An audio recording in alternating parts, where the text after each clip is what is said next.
On parle de cette affaire avec sur ce plateau Gabriel Robin, rédacteur en chef du site web du magazine L'Incorrect, et Gamal Abina, observateur des questions internationales, militant associatif et réalisateur. Bonsoir messieurs, merci d'être sur ce plateau. La demande de l'Italie de demander une trentaine d'extraditions, la lettre que doit adresser Matteo Salvini à Emmanuel Macron, est-ce que c'est légitime ? Moi, je crois que c'est compréhensible. Nous, on n'a pas vécu les années de plomb en France. Les Italiens l'ont vécu, ça a été extrêmement douloureux. Les années de plomb, non, des années 60, les années 80, beaucoup de tensions, de violences politiques. Beaucoup de tensions, de violences, de violences politiques qui ont fait suite à mai 68, le mai 68 italien, qui pourtant était initialement moins virulent, mais qui a conduit à de nombreuses violences politiques dans les deux sens. Il y a le fameux livre Les Noirs et les Rouges, un très beau roman d'ailleurs que je recommande et qui permet de bien connaître cette période. Donc je crois que c'est assez légitime. Est-ce que la France va y accéder ? J'en suis moins convaincu. Gamal Abina, votre position ? Légitime. Est-ce que c'est légitime de demander l'extradition d'opposants politiques ? Parce que c'est de ça dont il s'agit, d'opposants qui ont commis des crimes de sang, semble-t-il, d'après ce que les tribunaux italiens ont dit. Je ne peux pas parler de légitimité quand il y a un rapport d'État à État. C'est-à-dire qu'ils le demandent, oui, sans doute. Qu'il demande en France, on se pose des questions. Il y a quand même une politique ancienne de ne pas extrader des opposants politiques, c'est de ça dont il s'agit. Et le problème, c'est qu'aujourd'hui, la donne politique italienne a beaucoup changé. Et la légitimité qu'on fait poindre aujourd'hui est une légitimité qui vient plutôt d'extrême droite. C'est ça qui m'inquiète. Alors, allez-y. Je peux ajouter quelque chose. Le problème qu'il y a eu en France vis-à-vis de l'affaire Cesare Battisti et des révolutionnaires armés venus d'extrême gauche ou d'ultra-gauche ou marxistes, c'est qu'on a vu ça avec un prisme droite-gauche, sauf qu'en Italie, il y avait une unanimité quasiment de toute la classe politique pour que Battisti soit extradé et revienne en Italie et soit jugé pour ses crimes. Il y a quand même 4 meurtres. En tout cas, il est soupçonné. Moi, je crois qu'il a été coupable de ces meurtres. Je crois que on a mal analysé ça, on a été peut-être un peu naïf. Est-ce que vous pensez que cette demande de Matteo Salvini, cette fameuse lettre à Emmanuel Macron, est-ce que ça va se faire ? Quelle va être la réponse d'Emmanuel Macron ? Est-ce qu'il va accéder à la demande du ministre italien de l'Intérieur ? Sur sortir aux strictes positions politiques, Macron est de gauche, officiellement. Donc s'il a une politique mitterrandienne, il dira non, évidemment, parce que c'est une question d'honneur pour la France. S'il migre plutôt vers la droite, qui semble être le cas aujourd'hui, il pourrait céder aux sirènes, sauf s'il s'en tient une politique chiracienne cette fois-ci, qui a dit on extrade, mais on laisse partir. Donc il y a toujours des positions particulières. En fait, c'est bien une question politique, c'est pas seulement une question simplement de posture de justice. Effectivement, l'Italie dans son ensemble demandait à ce que des crimes de sang soient payés dans les tribunaux italiens. Ils ont été condamnés par contumace, on ne sait pas si ça s'est fait normalement. Mais une chose qui est certaine, c'est qu'il y a un vrai rapport de force aujourd'hui qui s'établit entre l'Italie qui penche à droite, le Brésil, je rappelle quand même c'est lui qui a participé à l'extradition à partir de la Bolivie. C'est quand même, ils s'en sont largement satisfaits et c'est pas de simple victoire anodine. Je veux dire, le président brésilien qui est clairement d'extrême droite, non seulement était content de dire qu'on lui fait la peau, mais il a dit que ça fait payer au Parti des travailleurs. Enfin, il y a vraiment toute une idée de se dire on se venge de la gauche sud-américaine et de toute cette gauche ultra-européenne qui avait émergé en Europe. Gabriel Robin.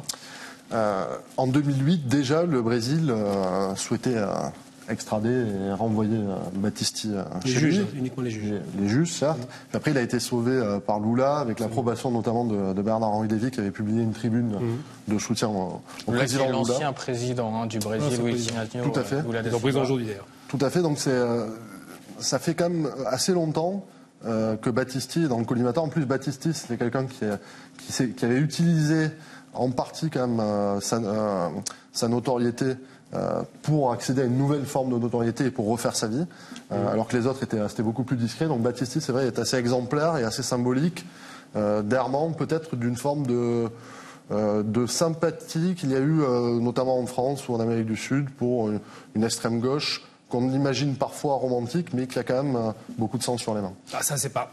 Ce qui est sûr, bon, je ne serais pas du côté de Bernard-Henri Lévy, qui a toujours été Je ne vais même pas dire ce que je pense de lui, tellement c'est fantaisiste, ses positions, mais quoi qu'il en soit, quand on parle des années de plomb de 72, donc aux années 80, c'est quand même une période trouble qui fait suite à un communisme très puissant en Italie, parce qu'après la Seconde Guerre mondiale, c'est le Parti communiste qui devait emporter le pouvoir en Italie. L'Amérique, la France, l'Angleterre s'y sont opposés. Donc il y a un rapport de force entre l'Est et l'Ouest à l'époque pendant la guerre froide qui a conduit à ça. Après, la répression anticommuniste italienne n'a pas été à moitié faite. Elle était très violente. Et la réaction a été violente, d'autant plus que la violence avait été faite. C'est pas pour défendre les crimes de sang, je suis pas partie prenante pour ce genre de choses, mais il n'en demeure pas moins que ça reste des questions politiques qui étaient abordées. Et aujourd'hui, le sentiment qu'on a, depuis que l'Amérique du Sud est tombée sous la vague populiste, cette fois-ci de droite et puis de gauche, et qu'on balaye au fur et à mesure tous les partis qui étaient plutôt ancrés à gauche, voire extrême gauche, on a le sentiment qu'il y a une vengeance. Et ce qui est intéressant, je veux pour preuve, c'est que le ministre de l'Intérieur, qui a 2 casquettes en Italie, se vante de récupérer cet homme en disant justement, très justement, il était en vacances, c'est fini les vacances, c'est fini les plages, il faut qu'il paye. Matteo Salvini qui a dit la fête est finie pour les délinquants. C'est ces mots à présent. Nous attendons qu'Emmanuel Macron nous rende les délinquants qui se sont réfugiés en France pour échapper à la justice italienne, la capture de Cesare Battisti est seulement un début. Ce sont les mots de Matteo Salvini. Alors, on parle d'une trentaine de terroristes, on l'a dit, parmi lesquels Giorgio Pietro Stefani ou encore Simonetta Giorgieri. Enfin bon, il y a beaucoup de... Alors il y a une chose intéressante aussi sur Mitterrand, peut-être sur laquelle il faudrait revenir, c'est que Mitterrand a eu parfois un double discours. C'est-à-dire que... C'est la fameuse doctrine Mitterrand. Oui, la fameuse doctrine Mitterrand. C'est-à-dire qu'au début des années 80, quand il était confronté à des gens beaucoup plus radicaux, il déclare qu'il n'y aura pas d'extradition, etc. Puis après, quand il rencontre un socialiste italien en 85, Craxi, il lui dit oui, il n'y aura pas d'extradition, sauf pour les crimes de sang. Sauf qu'il ne l'a jamais fait après. Il ne l'a jamais fait après parce qu'il était tenu par l'intelligentsia culturelle de gauche en France, qui était hégémonique à l'époque. Et donc, Mitterrand s'en est un peu lavé les mains. Lui, il n'avait aucun rapport avec Cesare Battisti. C'était simplement pour rester tranquille vis-à-vis des artistes, etc., qui comptaient beaucoup dans son élection et puis après dans sa réélection en 80. Je ne suis pas du tout sûr que ce soit ça, là. Je ne suis pas du tout d'accord. Mitterrand, c'est pas les artistes, ils s'en fichent complètement. Mitterrand, il a un principe. Non, ça n'a pas joué. Ça, c'est de la posture. C'est comme de dire que Sarkozy a été influencé par BHL pour sa guerre en Libye. C'est totalement faux. Oui. C'est des jouets, ça. C'est faux. Dans les faits, c'est que Mitterrand ne se laissait pas dicter sa politique. Par exemple, sur l'affaire de ses anciens copains d'extrême droite qui ont tenu Papon, pour prendre l'exemple de Papon, qui est quand même symptomatique, tout le monde lui dit Papon est un criminel. Non. On n'y touche pas, c'est mon copain. Donc quand Mitterrand prend une posture politique, quand il prenait une posture politique, puisqu'il n'est plus là pour ça, à chaque fois qu'il prenait une posture, on ne lui dictait pas sa position. Par exemple, on disait la France, par exemple, la France ne doit pas demander pardon pour les années de noir des années 40. Mitterrand était opposé à ça. Et les terroristes, justement, demandés par Matteo Salvini pour qu'ils reviennent en Italie, est-ce qu'ils peuvent utiliser justement la doctrine Mitterrand ? C'est pour s'appuyer dessus, logiquement. Mais ils sont une trentaine, quand même, c'est pas rien. Ensuite, c'est pas tous des terroristes. Il n'y a pas 30 poseurs de bombes ou 30 gens qui ont tué des carabiniers. Le problème aujourd'hui, c'est que c'est une question de droit. On a quand même un gouvernement très radical en Italie qui est en place, dans une période de crise profonde. La Ligue du Nord, c'est pas des rigolos, quand même. C'est un jugement. Oui, c'est pas un jugement, c'est la fête. La Ligue du Nord sont des radicaux. Après, on peut en dire ce qu'on veut. La Lombardie, tous ces trucs-là, on connaît la musique. Sur la Ligue du Nord, une précédente, contrairement à ce que beaucoup de gens pensent en France, il me semble intéressant de le préciser, ce n'est pas un parti post-fasciste.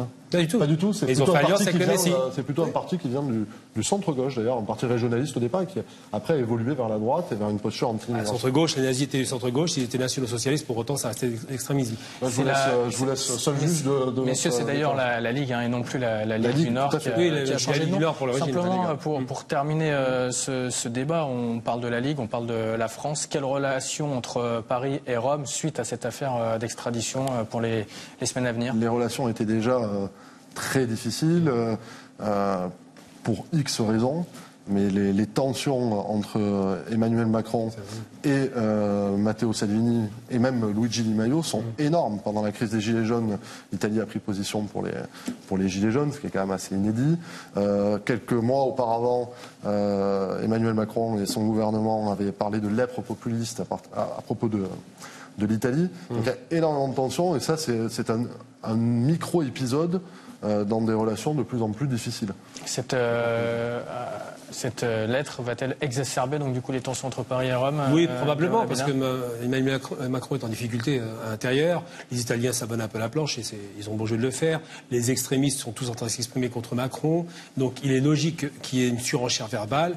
Et c'est en ça que je pense qu'il ne va pas prendre ses ordres en Italie, parce que c'est vrai que les indélicatesses ont été prononcées avant.